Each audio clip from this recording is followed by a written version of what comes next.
up, everybody? Nick Sarnicola here, episode 20, Forged by Fire. Daniel Damico. We are in your home studio. That's right. Thank you for this. You're very welcome. These are your guitars. These are my guitars. We're going to circle back to that in just a quick moment. Let's tell everyone here what Forged by Fire is, why we do this. Quick backstory: I'm from Michigan originally, blue collar, middle class upbringing. Always wanted to be successful one day, didn't know how. Went on, played college baseball, got introduced to entrepreneurship at 18, fell in love, and went on that roller coaster for the last 25 years. Billions in sales, tens of millions of personal dollars spent or lost, reinvestments, earnings, country launches, failures, blockbuster products that sucked, filling up arenas, lawsuits, like every peak and valley you could possibly imagine on a 2.5 decade journey of entrepreneurship. And Forged by Fire is not about the peaks, it's about the valleys, right? Where's the fire at, not the good fire, but like the fire that where you want to give up, or maybe you're just like, you don't know what to do next, or maybe you want to quit. And that's where you're forged to become that person that you were really meant to be. That's the context. Episode 20, Daniel Damico, boop. Tell us your story. All right, where are you from? So I'm from Long Island, New York. I started playing piano when I was 4 years old. Started playing guitar when I was 13. So music was pretty much my life. It was always the thing I was the best at. From Family thing, or just you just picked it up? What mentor? It's just one of those things. Like the piano was around the house. I kind of gravitated towards it naturally. Parents noticed that. To this day, my parents have never told me to go practice the piano. Like it was always something that I always just did myself. But it was always my thing. It was always like going through school. I was just known as that guy. So through my childhood, I always wanted to pursue music. I ended up studying at Berklee College of Music for 5 years in Boston. Which is a huge worldwide famous music conservatory. That's when I realized that I wasn't as good as I thought I was. So I had the same experience at college baseball. You're the best in your hometown, and then you go to an institution where there's 5,000 other best people from their respective hometowns. So the best thing that ever could have happened to me was putting myself into an environment where I got my ass kicked and my ego checked, and that was the catalyst for me to kind of break through skill-wise. Who were some of the, would we know any musicians that were in and around your timing there? I mean, John Mayer is one that went to Berklee. Yeah. Berklee's had a lot of famous musicians. Guys from Aerosmith, not during my time. They went to Berklee. A lot of jazz greats went through there. Probably a lot of traditional musicians. Orchestra, things like that. Am I making that shit up, or? No, I mean it's like I said, it's a worldwide. All different styles of music, from rock, jazz, fusion, pop, classical. So that was, I would do it again. Like, I'm glad I took the route to go study at Berklee. But after Berklee, what'd you learn the most at Berklee, do you think? You kind of referenced something a second ago, but when you think about your key takeaway, yes, it was, I would do it all over again because I got my ass kicked and put my ego in check, but what was like? It was the people I met, just standing outside the building. Just like, the people that I ended up meeting there and forming bands with, and I could trace everything that I've done in Los Angeles in my music career back to one or two people, one or two introductions, and everything spiderwebbed from there. What an eclectic group. Like I could literally, every band that I've played with here, it all goes back to like one or two people that I met at Berklee. So it's networking. And when you go to Berklee and you play music, you actually taught me something today that you majored in something. Like I'm like, oh, well, what do you mean you major? Like you actually have a degree in it's right here. Bachelor in music. Why is that not in your mom's fridge? Yeah, I should give it to her, right? I majored in music production engineering, which is actually a very technical major. I mean, we had to take like science of acoustics and learn the ins and outs of recording consoles. So it's very nerdy major, like reading a lot of manuals. I spent more time in that than actually playing. Yeah. Which I didn't know. We've been friends for 10 years. I had no idea that you had a degree in something technical as opposed to instrumental. I don't know if that's the right way, but. Well, I don't know why I didn't pursue performance, because then I just would have been playing the whole time. I guess I was like, I need a job after this. So funny you say that. You're a very security-driven person, so that makes sense. So the goal was to always move to LA after college, but at the back of my mind, I really just wanted to be a rock star. I just wanted to play fucking guitar on stage, tour all over the world, live in a tour bus, play rock music, and how was I going to do that? I don't know, but I knew I had to get to LA. So, all right, I have this audio engineering degree. I could go work at recording studios. Right. So it's almost like an athlete, right? So an athlete goes to school, gets a full ride scholarship. They want to be a professional football player, but they go get their blank degree in communications or degree in marketing, just in case they don't get drafted or don't make it. Yeah. They have that fallback degree. Well, the timing of the music business and when I actually decided to go to school, it's the worst timing ever. It's when Napster started kicking in, so people started downloading music. And the advent of the home recording studio, like we have here, you could go out for $5,000 and buy all this shit. So a lot of recording studios started shutting down around the same time. So the music business was taking a pretty big dive right as I moved out here. But the day I moved to LA, this is like a very cliche story, but the day I moved to LA, like I moved into my apartment that I've never seen before. Like I rented it over the phone from Boston. And I'm like, shit, now what? I gotta get a job. So I got the yellow pages and I went out to the balcony and I opened up to recording studios and I'm like, I'm just gonna start calling recording studios. Kids don't know what we had to go through. Like when I was 20, 99, when I moved to San Diego, it's like, I didn't have a place. Yeah. And there was no fucking, you didn't go online and find places. And I packed up all my shit in a moving truck, moved to San Diego, and the shit sat in the truck until you found a place to live, right? So it's like you decided to find a place over the phone that you'd never seen before. Never seen it. I was like, I can do that, or I'm just gonna go there homeless. I was homeless. Yeah. And it's like, the people don't register that are, let's say, 30 and younger, that's a real ass thing. Yep, had everything. What's a phone book? What's a phone book? Yeah, I was literally sitting on the balcony with the phone book. I was just calling. So I got 2 interviews that first day through the phone, and I got 2 jobs at 2 really, really like prominent recording studios. Both were for runner positions. So I was like, all right, I'll go do the first day at each studio and kind of feel out the vibe.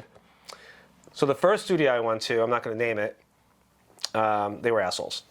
And they basically, I was doing the same type of work. I was cleaning like the wheels of the recording machines when they're rolling down the hall. So like, line up all the recording machines in the hallway and then like clean the wheels and like they'll give you like toothpicks and you gotta like clean in between the knobs and stuff like that. Ugh. Clean the bathrooms, go get the lunch, go get, don't look at the artist in the eyes, that type of thing. Don't look Kanye in the eye. Don't look any of the clients in the eyes when you're walking down the hall. Then I went to the other. You're being serious? Yes, 100%. Really? 100%. So then I went to the second recording studio for the first day, and they were like, okay, here are your jobs. Here's what you need to do. Clean the bathrooms, clean the recording studios, vacuum, answer the phone, get the artists breakfast, lunch, and dinner, whatever they want. And, whenever there's nobody using the studio or Studio B or Studio C, go in there, go mess around. You have somebody you want to bring in, and record them? Yeah. Nice. So I was like, all right, this is a no-brainer. Yeah. So I was able to leverage that the spare studio time into networking with other musicians in LA. I'd call them up, like, hey, get done. You want some free recording time? I need some free practice. I need some practice time, and I was able to start developing relationships like that. And one of the relationships that I developed through that was with a guitar player that ended up being the band The Calling that I joined. And my roommate at the time knew this guy. So it was kind of like the synergy of all these relationships started to come together. But I was able to spend time with him by having him come to the studio and lay down some tracks. And you said when you had to audition, excuse me, for the band The Calling, how many guitar players were they auditioning? I mean, it's a line around the block, so it's hundreds. The band has had a lot of iterations, different iterations, but at that time, I had to go back. I mean, even though I knew the guys, I still had to audition.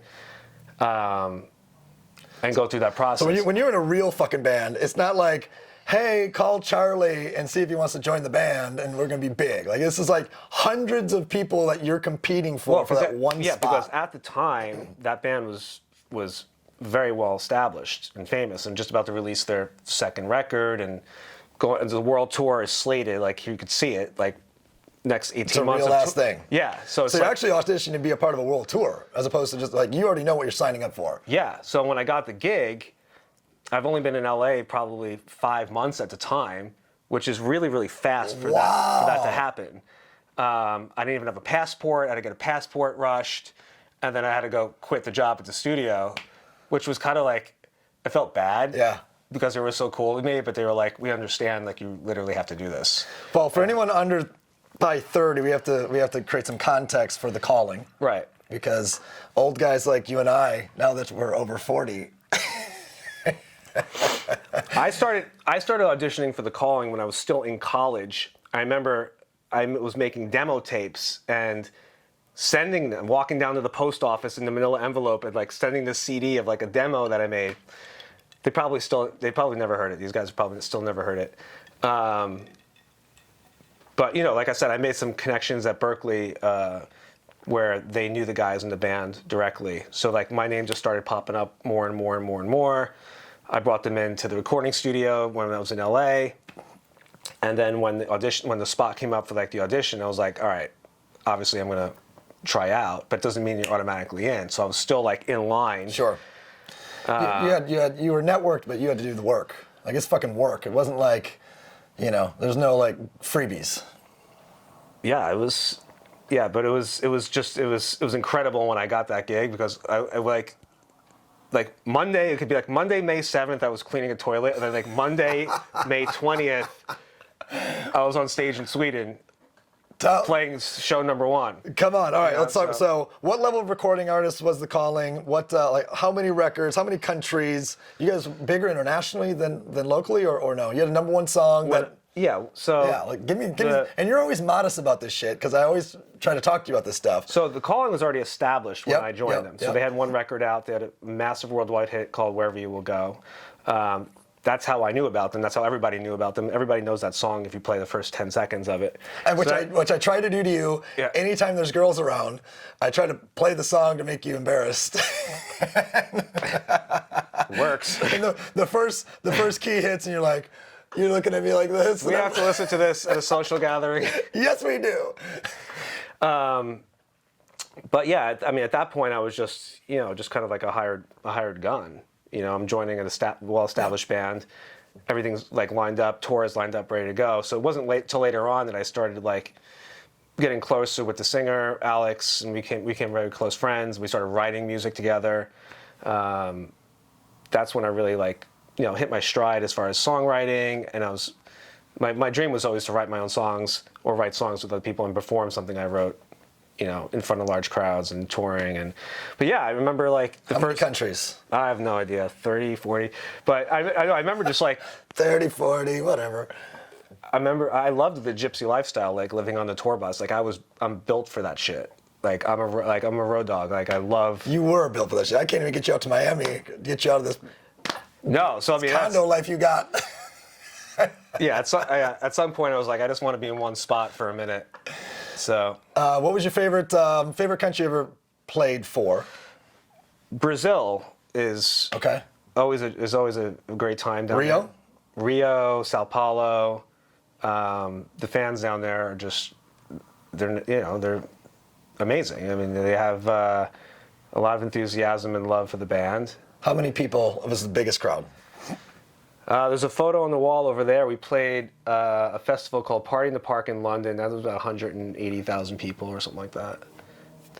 Yeah, you see it? That one right there? Yeah. Oh, that looks like fucking Woodstock. Yeah, it's just a sea of people.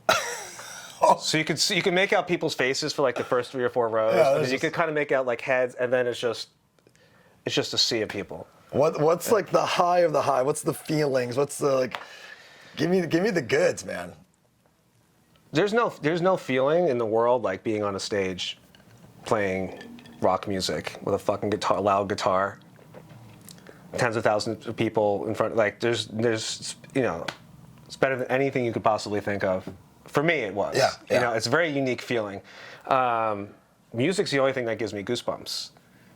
So like, there's nothing else on the planet that gives me goosebumps. But I could be sitting in the car and a piece of music comes on, and the hair on my arm stands up. I get goosebumps. It's the only thing in the world that does that. So. What interests me is it does it to non-musicians as well. Like I could say the same thing. Like there's certain songs that will always, you know, trigger. It's interesting how much we as people are tied emotionally, you know, to songs and to keys, and it's a universal language, right? It is a universal language. I mean, when I went to Berkeley, you know, I was playing music with people that didn't speak a lick of English. Like, I couldn't have a conversation with you, but we could sit down across from each other and play music. Very cool. It's very cool. Most exciting moment. Think of like what or something crazy. I want to hear something exciting, something crazy, something scary. Something scary. So when we were playing in Brazil, we actually got held hostage by the Brazilian police after our show.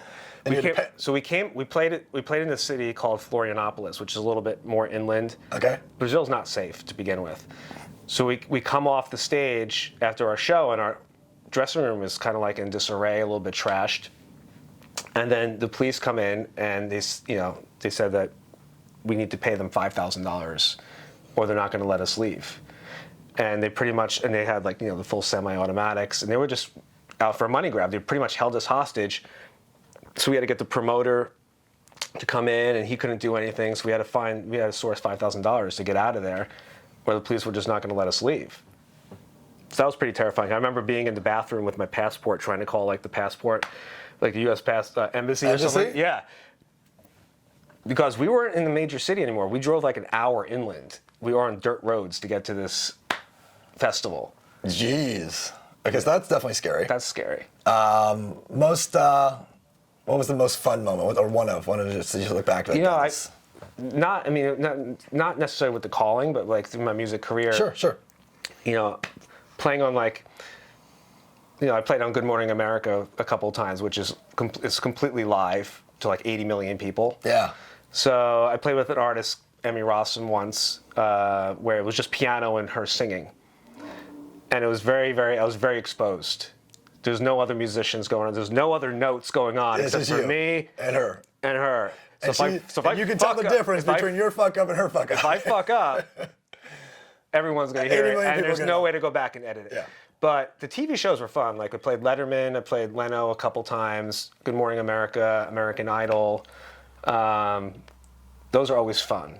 And I always have like those videos to watch. And craziest moment, wildest moment that you can share on this PG-13. What we swear? So are we rated R here? I don't know. Are we PG-13? I don't know. PG. Something crazy. Something crazy. I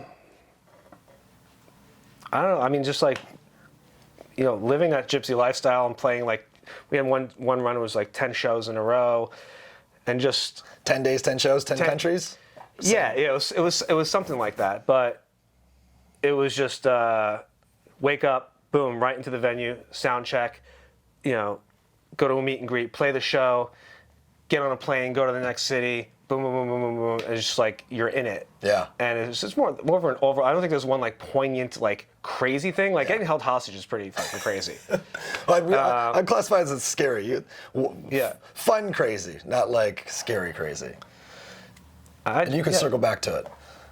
Yeah, I just think, you know, fun crazy. You know what really stands out to me was one of the pieces that I wrote, one of the songs I wrote with Alex, the singer for the later record.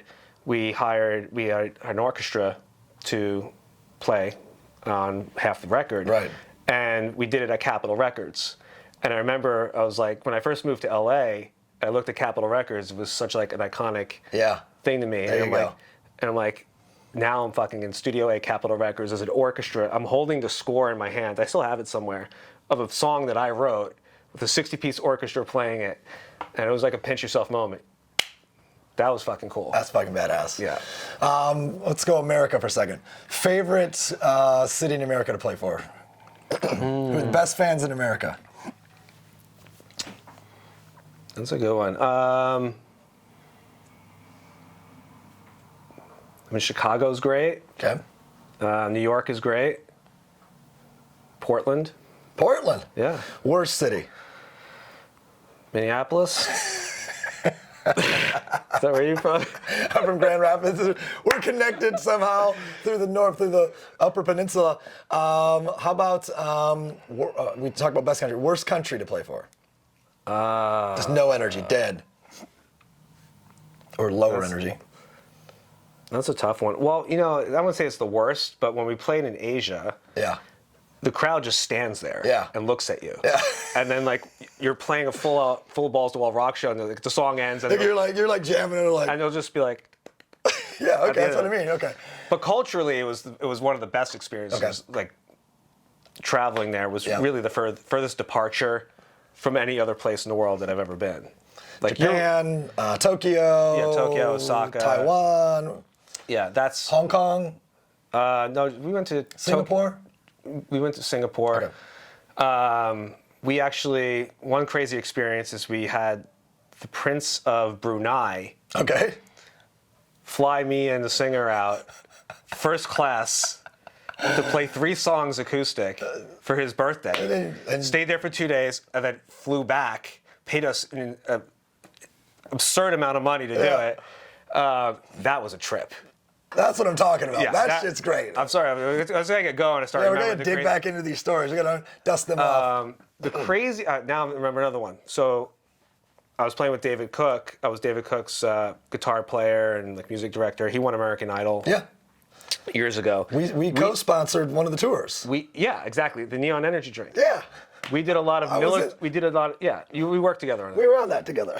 So now it's coming back to me. So we did a lot of military tours, military base tours. Okay. And one of the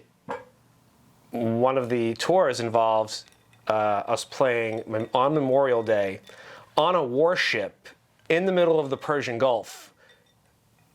A full-on rock show on the jet. That's the fucking jetway. badass. So to get there, we had to fly into Ethiopia. Okay. Then they fly us from Ethiopia to Iraq. Okay. Then from the ground on Iraq, they fly us On an aircraft on carrier. they take off from Iraq and they land us on the fucking aircraft carrier On like a jet? Oh, that's not on a plane.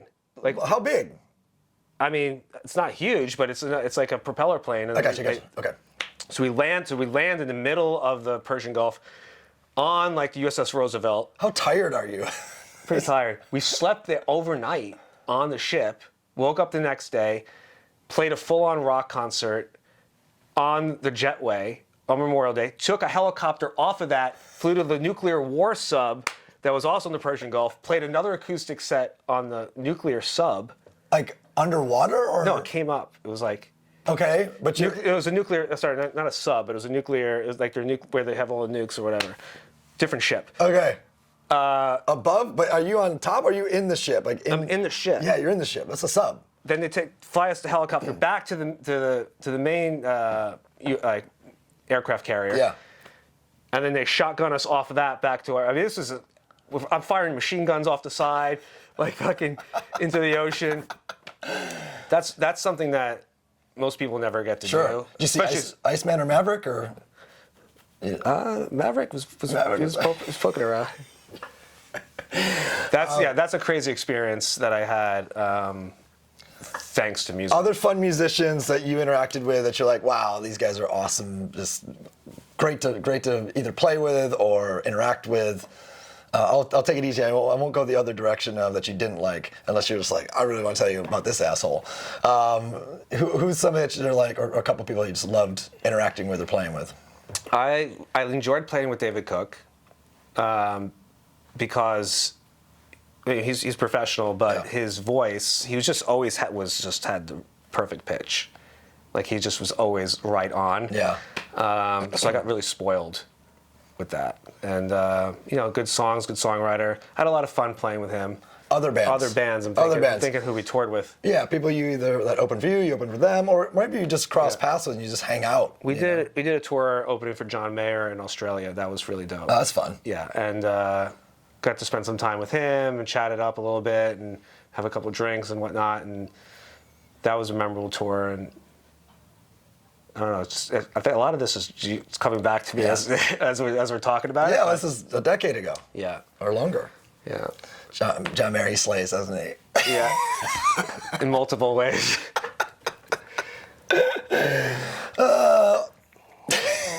Cheers to that. Cheers to that. All right. What would you consider to be? Well, actually, you already told me the 180,000 person festival. Would you consider that to be like the fucking peak? No, because that was so early on. Okay. That was that first month after I got the gig, and I was like, "Is this normal?" It was like I said, it was literally cleaning toilets to that within 3 weeks. Insane, man. Yeah. So, what's interesting is that I went from, I was in college bands and high school bands where I'm lugging my fucking gear and we're putting it in the cars and we're, dragging it to the rehearsal spaces in the cold Boston winters. And so I definitely paid my dues. Yeah. Like, grinding it out. But then I went, then I got the taste of like flying everywhere, your own hotel rooms, you have people setting up all your gear, doing everything for you, telling you where to eat, when to eat, getting paid for all this, driving you everywhere, living on a tour bus, like that. So like maybe I skipped a couple of middle levels, but throughout my career I've gone back and I've had to go back to like doing the van tours or doing like the RV tours and sharing rooms, and then got back to the A level a couple times, and like so there's been peaks and valleys and all Just like that. a business. Just like all that. Right. So getting to know you and getting to know your story, is very similar to the journey of an entrepreneur, right? And just like the ups and the downs of it. And so let's go to where as a musician, it's unique because it's different than an athlete. You'll always, if you want to, be able to participate in music in one way, shape, or form, right? Till I die. And like when an athlete's done, they're done. It's just like that's the end of it. Unless you coach or... Yeah, good point. Good point. Unless you coach. But, as a musician, if you want to do it, if you're still sharp enough, if you want to be, shit, how old are the Stones right now? 85,000 years old? Like dinosaurs, like 72, 73, 75, and They're up pushing 80. Yeah, so it's a little bit different in that regard. But there's if you haven't hit it out of the park financially, there's decisions you have to make of like, okay, how much longer can I go that path versus a recreation, right?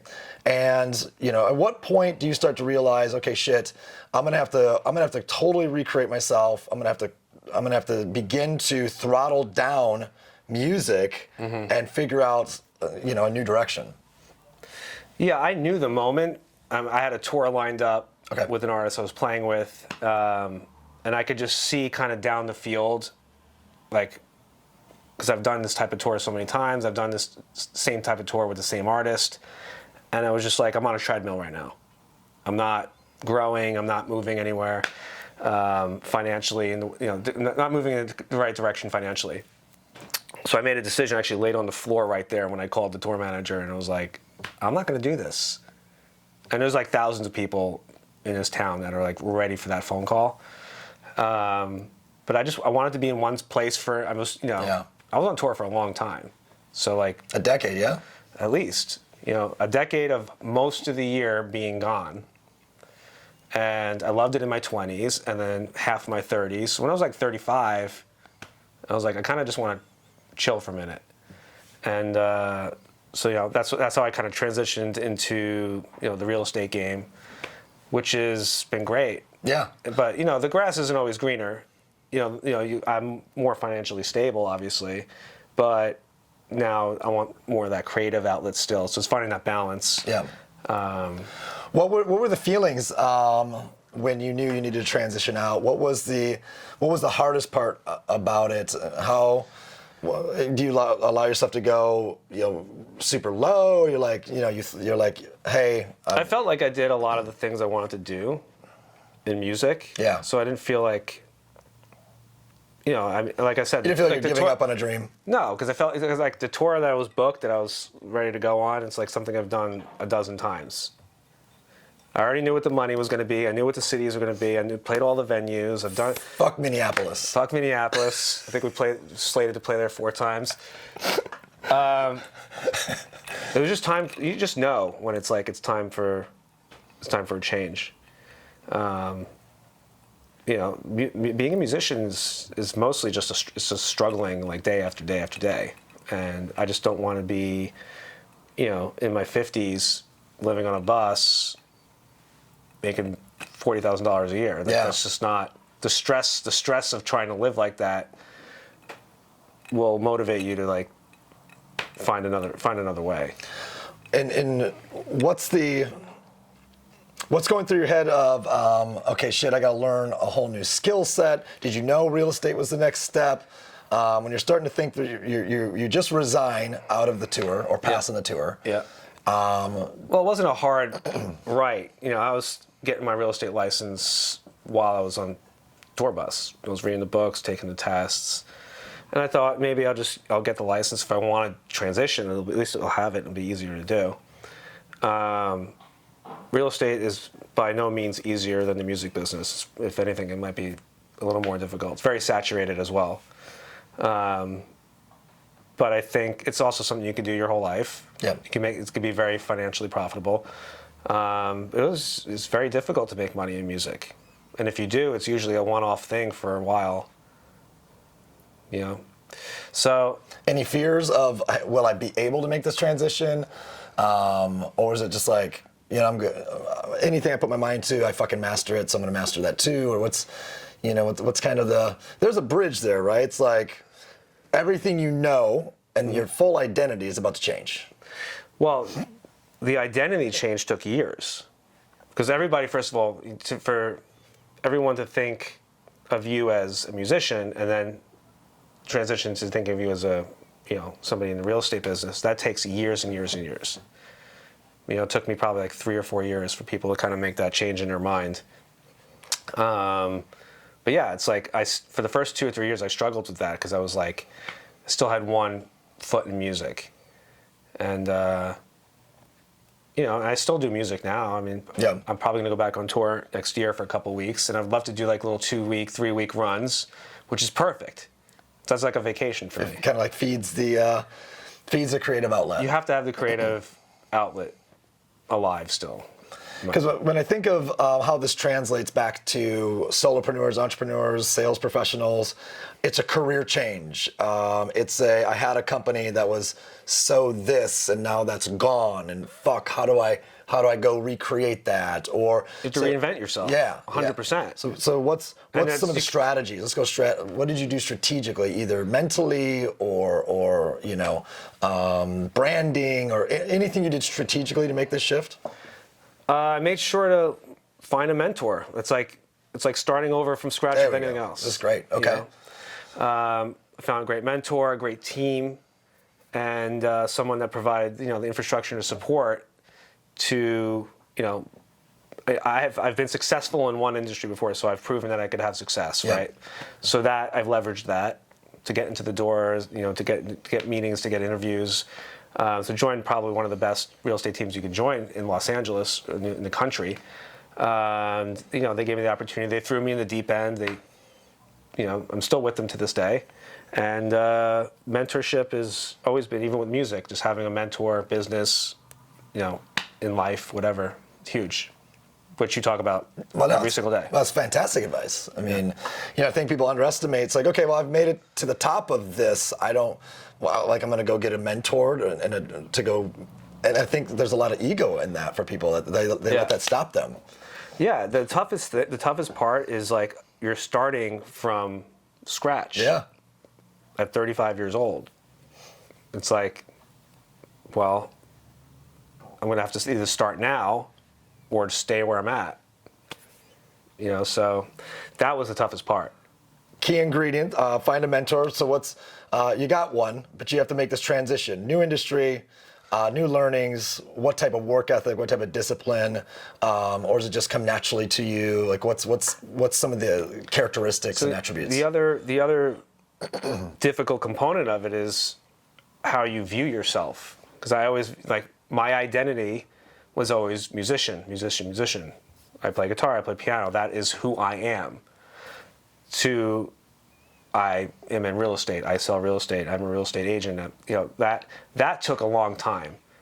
And there were the years where it was like, I'm still a musician that's just kind of like fucking around in real estate. Yeah. Now 6, 7 years in, it's like I'm in real estate. Fucking around in music. And I fuck around in music on my spare time. This is perfect because you know, your story is different than other people we've had on, where there's like this obvious moment of failure, or obvious moment of their company was going out of business or something like that, right? Right. So, and I'm glad that we got here because your message and your story, it lands to a different group of people. Your fire is personal identity, and now it's starting to come out in the communication, right? So It's like, all right, wait a second. The hardest part about, you know, doing what I do now is letting go of who I once was. Oh, it took years. Yeah. I mean, the first 2-3 years, people are like, so what do you do? I'm like, I'm in music. Music, and I also music, music and real estate. Music and real estate. Now I don't even say music. I just say this is what I do. You know, and that was tough. You know, because I felt like a part of me had to die off. Yeah. In a sense. But now I have a different relationship with music, and it's more just personal, and I just screw around in here for myself. And you're unbelievable. Thank you. But I mean, the last couple of years of music, I really did not like music. Like, you get to that point where you're just burnt out. Yeah. You know? Any strategies for people of how do you begin to shift that identity? Can you think of when you reverse engineer, is it just like time, other than time? Is it like you have to make something like? I think it's it comes down to your daily habits. Your habits really kind of shape your identity. Yeah. And I think it works the other way as well. Your identity shapes your habits. So, you know, the more I started thinking to myself as, okay, I'm in real estate. What do I need to do on a daily basis to fit that profile? Yep. Right. So you start creating a daily structure for yourself of, you know, habits and activities that are around that. So, you know, maybe you're just going around and looking at properties, or you're making certain phone calls, you're having certain types of conversations, you're reading about real estate, you're reading real estate books, real estate podcasts. You got to really kind of like, that's the way I operate. I want it from all angles. Immersion. You know, immersion. So full immersion. Yeah, so be all in. Great, by the way, great strategy. What you just said was, if you're going to fucking change your identity, you better go full immersion on the new identity. Yeah. From all the senses, eyes, ears, environment, like anything you can access. Yeah. Full immersion. You know, it's more than just like changing your social media profile. You change your LinkedIn. So leather pants to like, you know, plaid suit. Change your wardrobe. Yeah. Change your career on LinkedIn. You're good. Yeah. And by the way, I did get into like the cheesy suits when I first started real estate, and I thought that was like the way to go. Now I just wear the same. Now I just wear back to leather pants. No, not leather pants, but it's like it doesn't matter. No, like super serious question. I've been wanting to ask this for like 10 years, and I know everyone watching this wants to know: how many black T-shirts do you own? That's like 16. Just black T-shirts. Yeah. 16. Well, you got the crew neck, you got V-neck, you got low V. We've hung out a lot. Low V. And I've never seen you not in a black T-shirt. 100 for 100. Yeah, I got a couple of white T-shirts before I switch it up. If you need any color, I've got you. But you look good in the black T-shirts. Stick with what works. So you actually talked about habits because you're one of the most disciplined friends that I have. Like you're fucking insanely disciplined. We just went on a hike together. Yeah. And you have a goal of running a mile to a location, Runyon Canyon, where you do a 1.2 mile hike, where you actually run half of it, and you hike the rest of it, you run the rest back down, and you run the mile back. Yeah. How many times is your goal to do this? 200 times this year. 200 times? But that's on top of my like actual weight training. No, I know. So it's... I haven't gotten to that part yet. Yeah. I'm building up. Yeah, so... hang on, you have a goal 200 times to run 2 miles with a mile hike in between. Right. And you've done it how many times this year? Today was 173. 173. Yeah. 173. Yeah. Where you told me if we drove to Runyon to save time, you couldn't count it. I couldn't count it. So not 172. That might be obsessive compulsiveness as well. It's a little. It's a little obsessive compulsiveness. But I can't have that. I can't have that asterisk. Can't have that blemish. Yeah. It's like, it's like Barry Bonds. Yeah. No asterisk. Got to 199. Nick made me Uber. I'm gonna have to redo this whole thing next year. Like, it's insane. If you were in the fitness industry, that's insane. To do that 200 times and work out as much as you do in the diet that you have, if you're in the fitness industry, it's insane. But you do that while in the real estate industry, while still playing music and having an active I just social love life. it. I mean, I almost was like, maybe I should just be in the fitness industry. But I don't know. I've never really pursued Maybe it becomes a passive investment strategy for you. Maybe. The last guy that sat in that chair a couple hours ago had the largest organized fitness or the yoga studio. Set and Flow. Yeah. Most fun, sexiest, largest, hottest, and then COVID killed it. Maybe you two should pair off. Yeah. You could actually come play music live while people. He asked me to do that. That'd be sick. Before he started that company, he's already started. He's like, "Will you come play piano in the?" That's genius. Yeah. You guys should. Yeah, I like it. I want a piece of the company. Sweaty piano. Sweaty keys. Sweaty keys. That's great. All right, you're an avid reader. Ish. Oh, bro. Ish.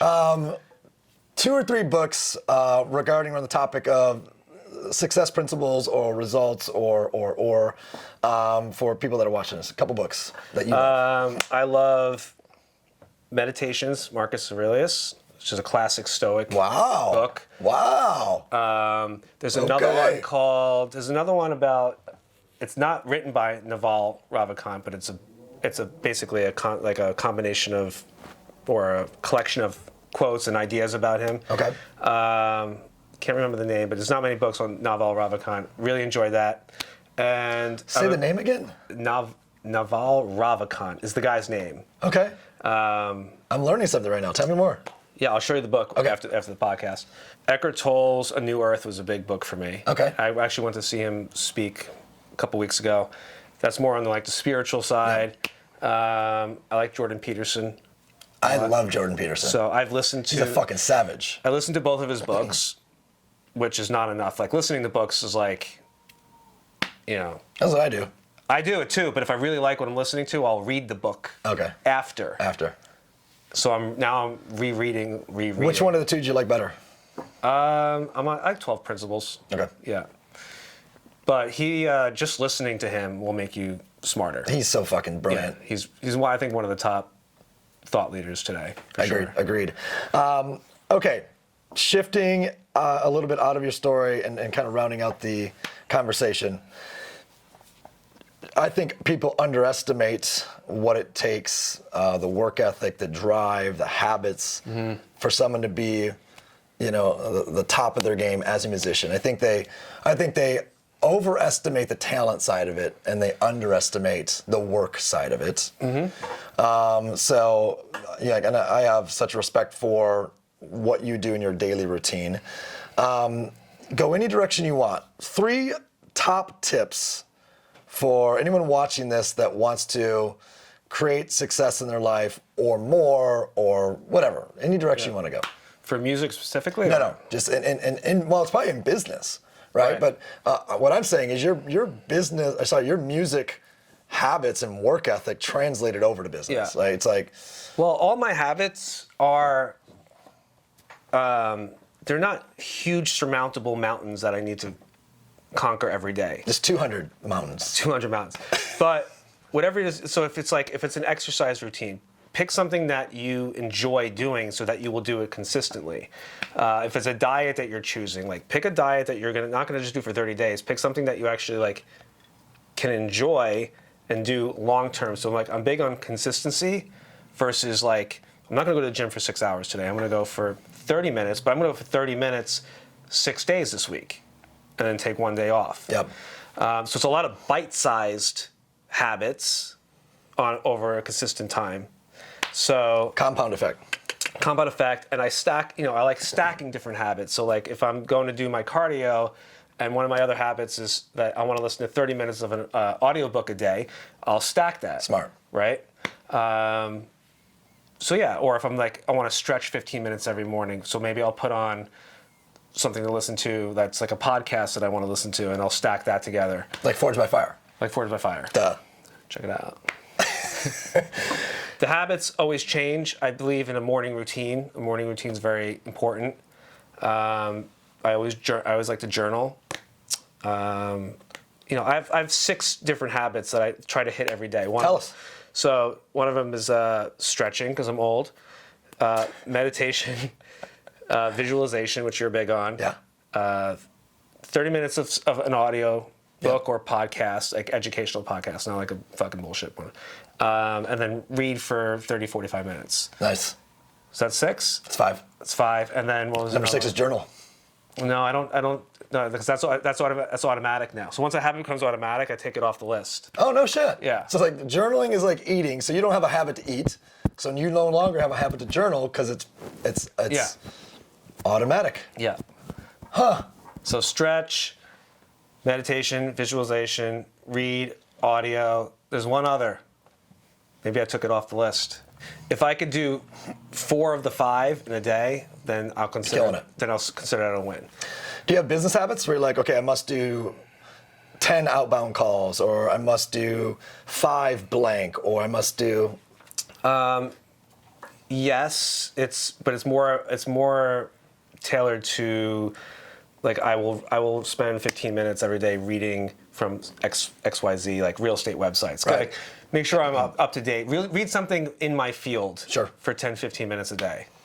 But I do have like a system of following up with prospects, and I hit that every day. Yep. That's something I do. I do like 2 hours, 3 hours of what I call the deep work, which I could sit down here, I could answer every email, I could get back to every client, I could send all the properties out, book all the showings. Like, if I just don't fuck around, I could do all that in 2 hours. What most people do in 6 hours, you do in 2. Because they dilly-dally. Yeah. But I need to do that in 2-3 hours, because the rest of the time I'm in the car driving to these places. And I can't do that. And you're doing crunches. Yeah. And combing your hair. Damn, looks good today. And buying new black t-shirts. I need to buy some So new you need black to compress down the deep work. Yeah. So you have time for those things. Absolutely. I remembered my 6th habit. It's to sleep 7 to 8 hours a night. Oh, God. Everyone's body's different. My habit would be like, do not sleep past 6 hours a night. I feel like garbage if it's 6 hours. And that's what I've been doing for like my whole life, is like 6 hours. But now, I'm big on the sleep. We need to get you a baby. Like a human baby? No, like, yeah, fucking child. If we get you a child, that's gone. I thought we were going to do a dog. You probably should start with a dog. Start with a dog. Yeah, you should start with a dog. How's Stuart doing? Stuart's getting big. He's a rambunctious asshole. Gotta get you a baby. I've been there, done that. I got 2 of those t-shirts. How much sleep you get on that?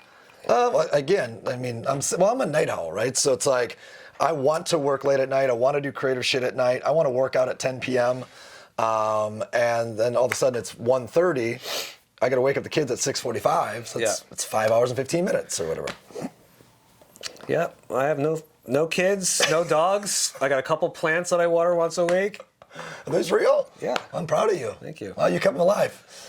Closing thought, top tip, into the camera. Hey, here's what I recommend to you. Them. For what? Just for anything in life? To go achieve whatever it is they're chasing. I say just, you gotta fucking take your shot. Have the courage, take your shot, and you're gonna end up taking 99 shots and one of them will go in. But get used to, become callous to no and rejection, and just have it just bounce off of you. And I think everything can stem from that. If you could just be able to handle the adversity and the failures, because life is mostly just failure, success. Yes. And then everyone thinks it's overnight. But create a morning routine, create some habits that you can do every day. Don't make it so difficult that you give up after 2 or 3 days. Like, start really, really small. Whatever you want to do, like, look at the end goal, reverse engineer it down into small, tiny little chunks, and just take your shot. You should be teaching this shit, bro. Let's go. That was beautiful. Where can they find you?